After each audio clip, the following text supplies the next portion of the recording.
The hinder part of God is a revelation, a proof that God is always present. The revelation of the hinder part of God's presence after the storm helps you to see that all along God has been present with us even in the storm, working out something for you behind the scene. You may not know it or see it.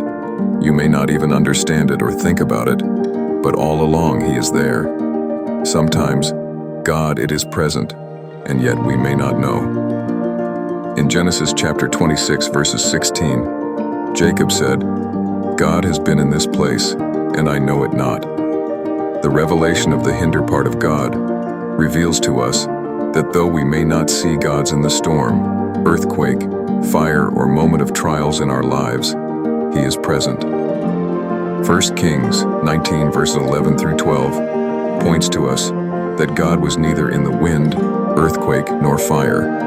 In Matthew 7, verses 7, Jesus said, "We should ask and we shall receive, seek and we shall find, knock and the door shall be open unto us." In verse 8, He assured us that for everyone who asks, receive, everyone who seek finds, and everyone who knock the door shall be opened.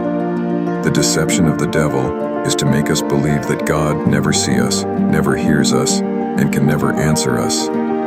He makes us ask questions like, if God truly sees me, or if God truly answers prayers, or truly loves and cares about me, why then are all these things befallen us?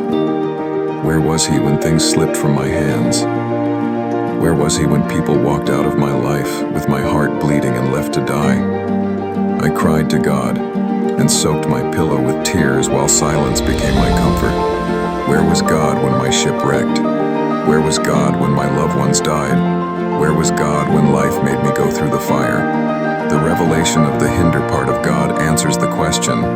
It tells us that in the midst of the storm, fire, or troubles, God was present and always leaves His footprint behind and the scent of His glory trailing behind you.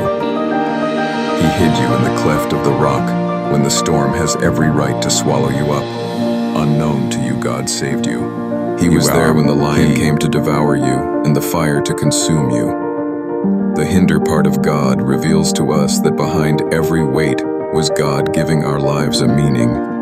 Now we looked back only to release that the things that nearly killed us were the things God used to reshape and reconstruct our lives. Thank you, Lord, not for the things you did, but for the things you didn't do. Not only for things you didn't allow, but for the ones you allowed. Not for the things you showed me, but for the things you shielded from me. Not for the delay, but for every season you shut with purpose. I thanks you for every pain you allowed to pull me closer to my purpose. You are the God of hidden movement you passed by, and we only understand you in reverse, in hindsight, in echoes, and in scars that now look like signs. Your hinder part, O Lord, is your trail of your mercy that behind every mystery, a revelation of God's presence after the storm. If you find this revelation helpful, type hinder part of God. Plus, like, share, subscribe.